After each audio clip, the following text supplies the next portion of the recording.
آقا کی غلامی اپنانے کے بعد، دین اسلام میں آنے کے بعد ان پر مشکلات در مشکلات آتی رہی۔ ارے جب مشکلات حد سے بڑھنے لگی، اللہ کریم کی بارگاہ سے پھر پیغام بھی آ گیا، اے میرے کریم آقا صلی اللہ علیہ وسلم، اب ان ظالموں سے جنگ کر لیجئے، آپ میدان میں نکلیے، جب آپ جنگ کریں گے میں خدا آپ کے غلاموں کی مدد فرما دوں گا۔ یعنی اس وقت صحابہ کرام کی تعداد کم تھی، حضور کے غلاموں کی تعداد 313 تھی۔ ارے 313 کا مقابلہ آگے 1000 کا لشکر ہے۔ جب جنگ کا ارادہ بن گیا، میرے آقا کے صحابہ ماہ رمضان مبارک کے 12ویں روزے مدینہ طیبہ سے چلے اور 80 میل کی مسافت پر بدر کے مقام پر پہنچے۔ ارے وہاں 17 روزہ تھا۔ ان صحابہ کرام کی حالت یہ تھی کہ جس کھجور کو چوس کر روزہ رکھا کرتے تھے اسی کھجور کو چوس کر افطار کیا کرتے تھے۔ احباب گرامی قدر و میرے آقا کریم کے غلام روزے کی حالت میں 80 میل کی مسافت کی طے کر رہی ہے۔ 80 میل کا سفر کرنے کے بعد جب 17ویں روز مقام بدر پر پہنچ کر ان ظالموں کا سامنا کرتے گئے، بہت سارے واپس تمسخر ہوا رہے ہیں، مذاق کر رہی ہے کہ اب غلاموں کی تعداد بھی تھوڑی ہے، ان مسلمانوں کی تعداد بھی تھوڑی ہے، ہماری تعداد زیادہ ہے، ہمارے ہاں اسلحہ بھی زیادہ ہے، ہمارے ہاں ہتھیار بھی زیادہ ہے، ان کے پاس نہ اسلحہ نہ کوئی ہتھیار نہ کوئی جنگی ساز و سامان۔ ارے ان کی حالت یہ، ان کے پیٹ چیتھڑے بن چکے گئے، کمر کے ساتھ لڑ چکے گئے۔ ارے یہ میدان عمر میں آ چکے ہیں، یہ جنگ کے لیے بھی تیار ہیں، تعداد بھی 313 ہے۔ احباب گرامی قدر جب وہ آپس میں یہ باتیں کر رہے تھے، ایک آدمی حضرت حضور نبی کریم کے صحابہ کے پاس آ کر عرض کرتا ہے کہ اے حضور کے غلاموں، اے کلمہ طیبہ پڑھنے والوں، آپ کی تعداد کم ہے، ادھر مشرکین مکہ کی تعداد زیادہ ہے، آپ ان سے جنگ کیسے کریں گے؟ آپ کے پاس ساز و سامان بھی کم ہے، ان کے پاس ساز و سامان بھی زیادہ ہے، آپ کس نیت سے، کس ارادے سے میدان جنگ کے لیے آ گئے ہیں، جنگ میں اتر آئے ہیں؟ حضور کے صحابہ کرام یہی جواب دیتے ہیں، اے لوگوں، ان کو اپنے ساز و سامان پہ ناز ہے، ہمیں اپنے کملی والے کی عزت پہ ناز ہے۔ بولیے سبحان اللہ۔ وہ صحابہ کرام ان کو یہ پیغام دیتے ہیں، ان کو اپنی تعداد پہ ناز ہے، ان کو اپنے ہتھیاروں پہ ناز ہے، ان کے اپنے ساز و سامان پہ ناز ہے۔ ہمارے اندر عشق مصطفیٰ ہے، ہمارے اندر جذبہ مصطفیٰ ہے، ایمان کی حرارت مضبوط ہے، ایمان کامل ہے۔ ہم میدان میں آئیں گے، ان کو بتا دیں گے ہم اپنی مرضی سے نہیں آئے، ہم مصطفیٰ کی مرضی سے اور اپنے خدا کی مرضی سے آئے ہیں۔ اپنی مرضی سے نہیں آئے، خدا نے چاہا، میرے کریم آقا نے چاہا، ہم میدان میں آ گئے۔ اس وقت جو منظر تھا، ان صحابہ کرام کا جو عشق تھا، جو جذبہ جو بڑا تھا، اس کی ترجمانی ایک شاعر نے اپنے ایک شعر میں کی۔ فرماتے ہیں کہ اس وقت غلاموں کا، حضور کے صحابہ کا یہی جذبہ تھا کہ نہ دیو تیر پر تکیہ، نہ خنجر پر، نہ بھالے پر، نہ دیو تیر پر تکیہ، نہ خنجر پر، نہ بھالے پر، ہمیں تو بھروسہ ہے ایک سادہ سی کملی والے پر۔ ہم تو حضور کی مرضی سے آئے ہیں، ہمارا واسطہ کسی عام ہستی سے نہیں، اللہ کے معبود سے ہے۔ ہم میدان عمل میں آ گئے ہیں۔ ارے وہ حضور کے صحابہ جب میدان بدر میں پہنچے، اپنے آقا مولا کی بارگاہ میں عرض کرتے ہیں، لجپال نبی آپ ایک جھونپڑی میں چلے جائیں، آپ کے لیے ایک چھپر، ایک جھونپڑی حضور کے تلوار پتوں کے تیار کیا، اور فرض کرتے ہیں حضور آپ ادھر آرام کر لیجئے، آپ آرام فرمائیے تاکہ آپ کی طرف ظالموں کا کوئی تیر نہ آئے، آپ کی طرف کوئی مشکل نہ آئے، کوئی پریشانی نہ آئے، آپ کی طرف ہم آپ کی طرف سے جانے قربان کر دیں گے، اپنے بچے قربان کر دیں گے۔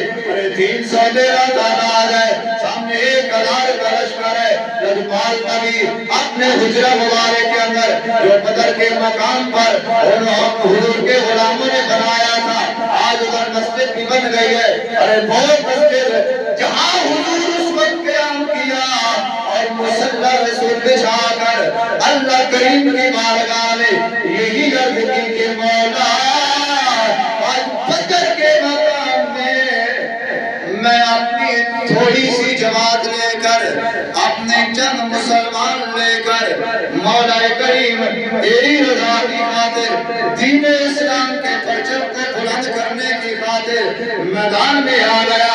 اے مولا کریم ان کافروں کو اپنی تلوار پہ نہ لائے، ان کو اپنے ساز و سماع پہ نہ لائے۔ ہمارے پاس نہ کوئی ساز و سماع، نہ کوئی تلوار، اے بڑا نبی نگر آج مسلمانوں کو پتہ نہ ہوئی تو قیامت تک پھر تجھے بھی رب کہنے والا کوئی نہیں ہوگا۔ آج اگر مسلمانوں کو فتح نہ ہوئی، آج میرے غلاموں کو فتح نہ ہوئی تو پھر قیامت تک تجھے بھی رب کوئی نہیں کہے گا۔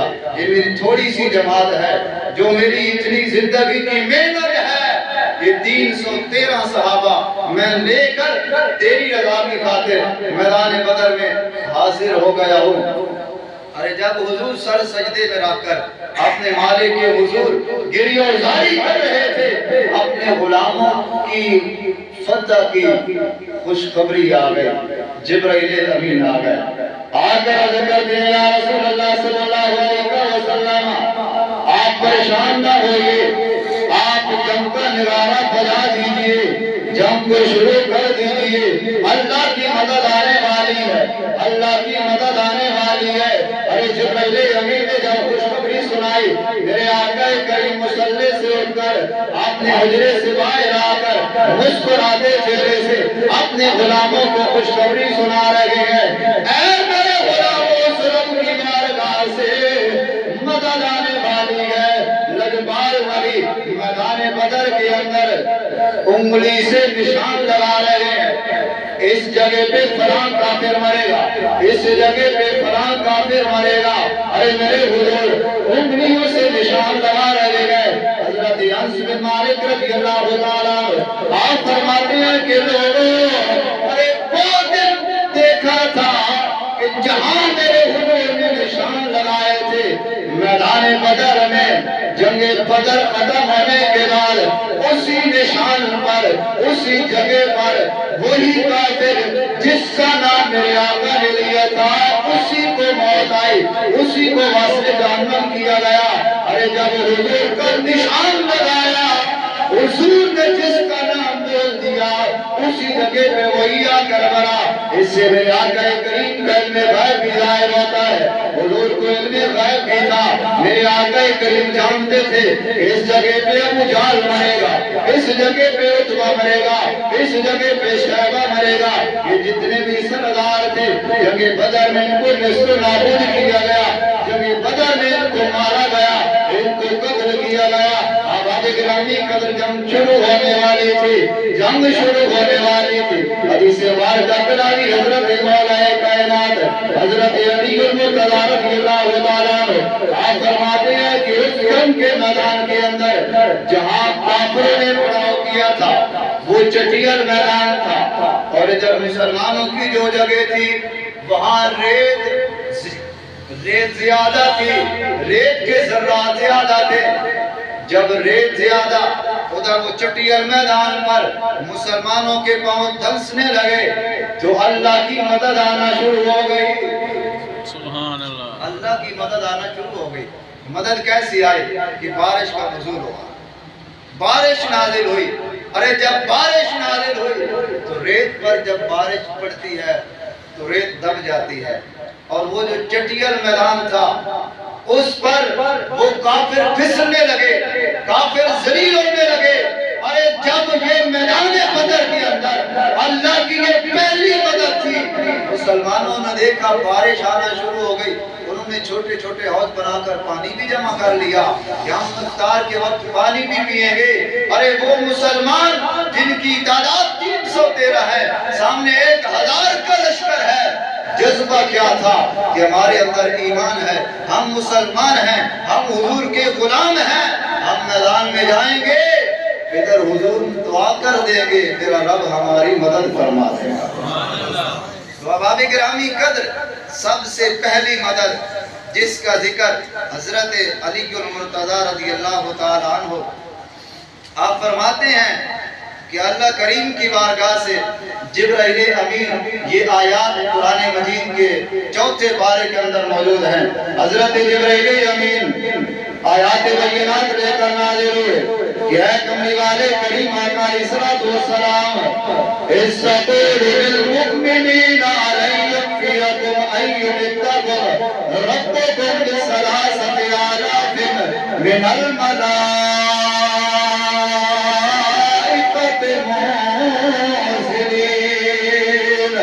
اللہ کریم کی بارگاہ سے 3000 فرشتے جنگ کے میدان میں اترے گئے۔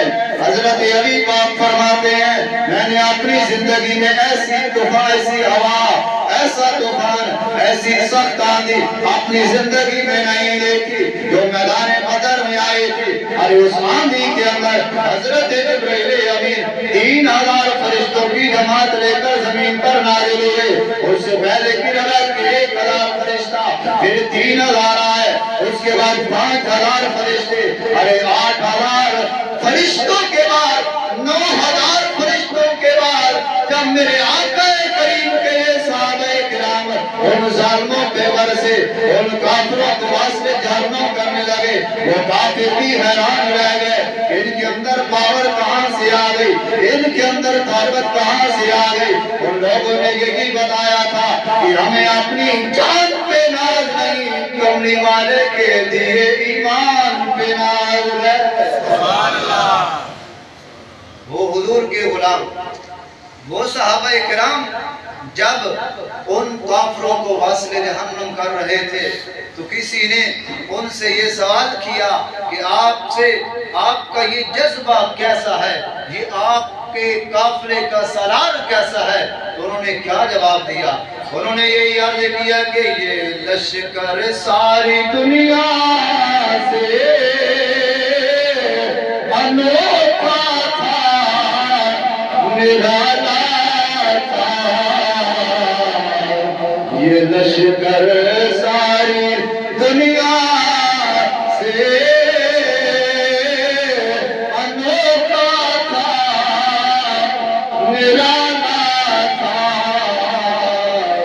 اس لشکر کا افسر ایک کالی کملی والا تھا، اس لشکر کا افسر ایک کالی کملی والا تھا۔ ارے وہ سالار، وہ نبی مکرم صلی اللہ علیہ وسلم جب اللہ کریم کی بارگاہ سے دعا کرنے کے بعد، یہ خوشخبری سننے کے بعد اپنے غلاموں کو اعلان کر رہے ہیں، اے میرے غلاموں، آج فتح اسلام کی ہوگی، آج فتح مسلمانوں کی ہوگی۔ پھر وہی بات جب میدان بدر سج گیا، وہ کافر واصل جہنم ہونے لگے۔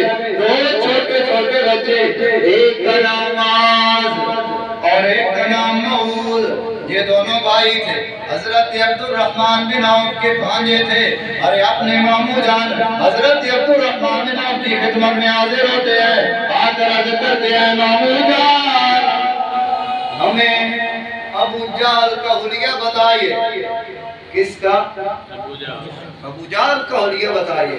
حضرت عبد الرحمن بن عوف حیران ہو گئے کہ آپ معصوم چھوٹے بچے ہیں، 8-9 سال عمر ہوگی یا 10 سال عمر ہوگی، ان دونوں بھائیوں کی۔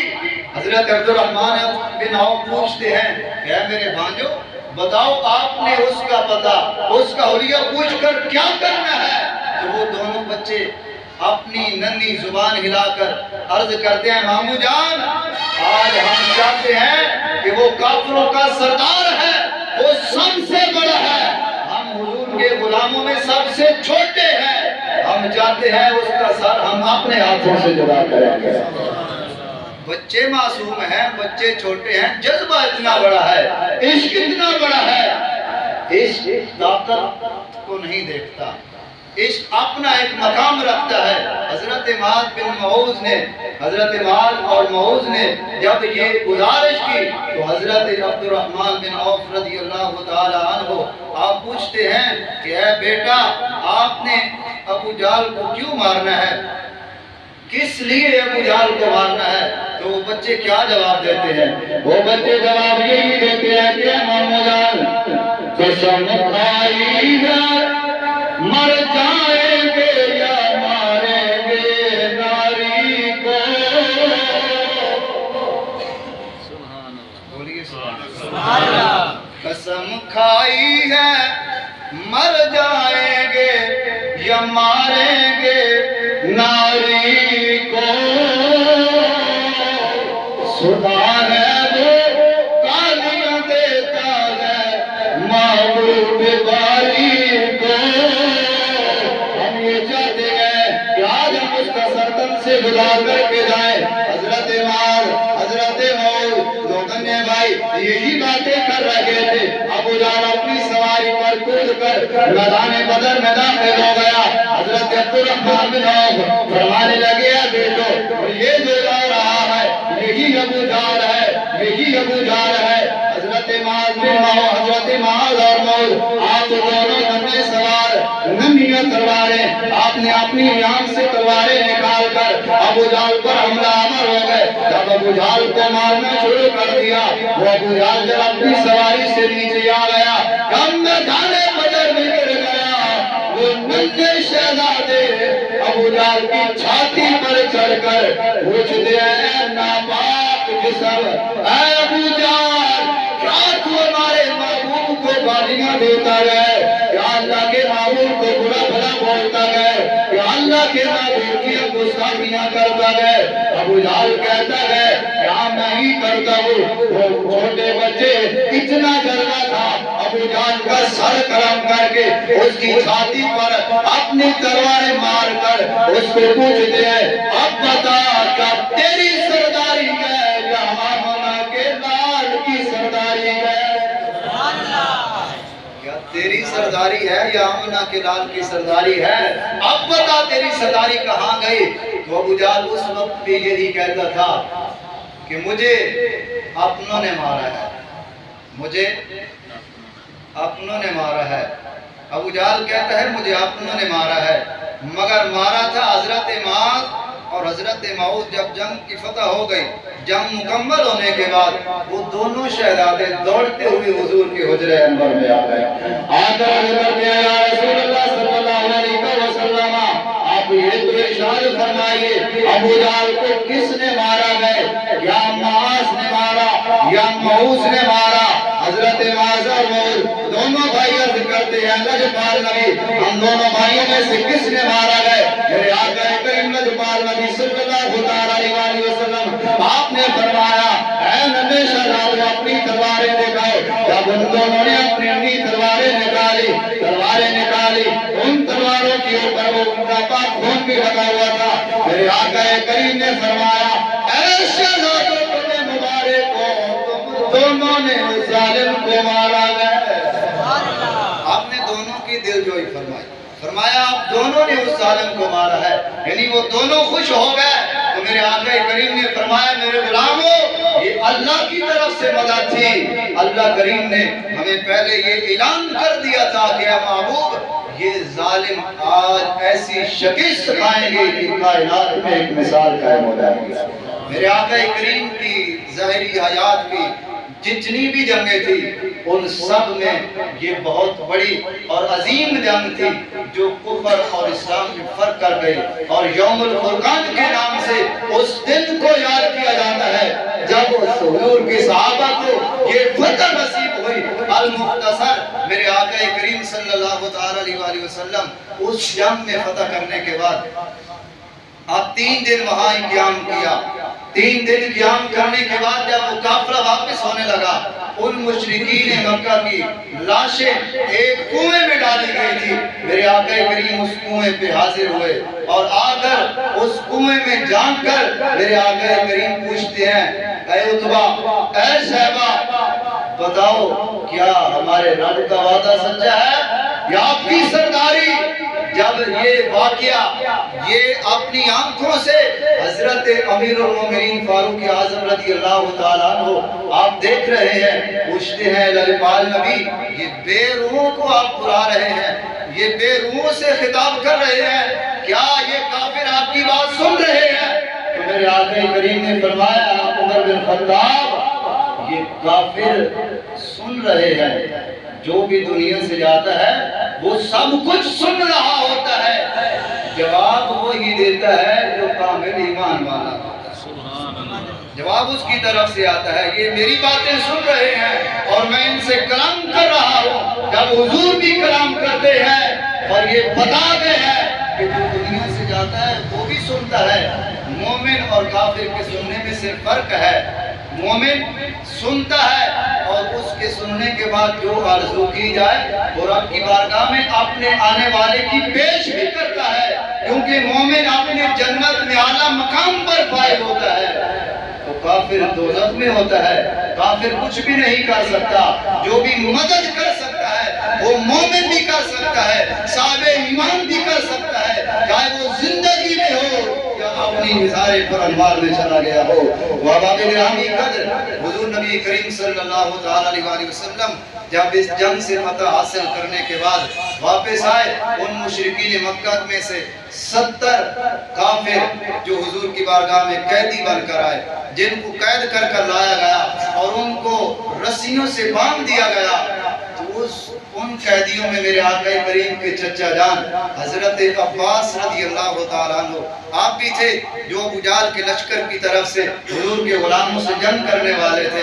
حضرت عباس رضی اللہ تعالیٰ عنہ آپ نے اسلام قبول نہیں کیا تھا، میرے آقا کریم نے جب رات کو آرام کرنے کا وقت تھا، آپ بیدار تھے، صحابہ کرام پوچھتے ہیں کہ اے لجپال نبی آپ آرام نہیں فرما رہے، تو میرے آقا فرماتے ہیں کہ اے میرے غلاموں، میرے چچا کی چیخیں مجھے سونے نہیں دے رہی، میرے چچا کی چیخیں مجھے سونے نہیں دے رہی، میرا چچا باندھا ہوا ہے ان کافروں کے ان قیدیوں میں آ کر۔ میرے آقا کریم نے فرمایا کہ جاؤ ان سب کے بند ڈھیلے کر دو، سب کی رسیوں کو ڈھیلا چھوڑ دو۔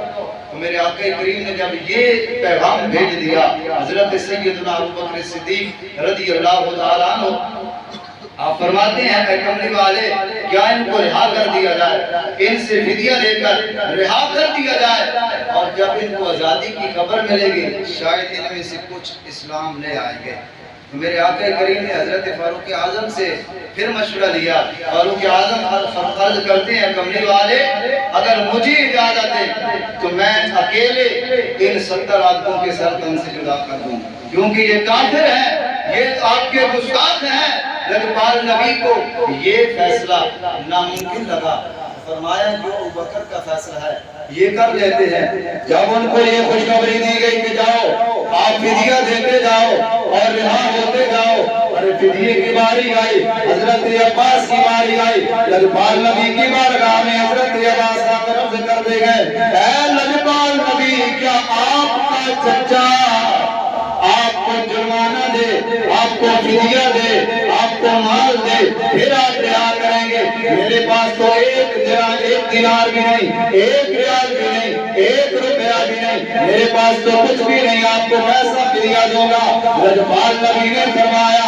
اے میرے چچا میں بتاتا ہوں، وہ سونے کے ڈھیلے جو میری چچی ام الفضل کے پاس فلاں جگہ پہ آپ رکھ کر آئے ہیں، کیا وہ آپ کے ہیں یا کسی اور کے ہیں؟ جب حضرت عباس نے سنا کہ لجپال نبی تو میرے گھر کی خبر بھی جانتے ہیں، میرے اندر چھپے ہوئے راز بھی جانتے ہیں، حضرت عباس فرماتے ہیں عرض کرتے ہیں اے لجپال نبی ان سونے کے ڈھیلوں کا یا مجھے علم ہے یا میری بیگم ام الفضل کو علم ہے اور کسی کو نہیں تھا، آپ نے مجھے بتا دیا، اس سے معلوم ہوا کہ آپ کا دین بھی برحق ہے، آپ بھی برحق ہے۔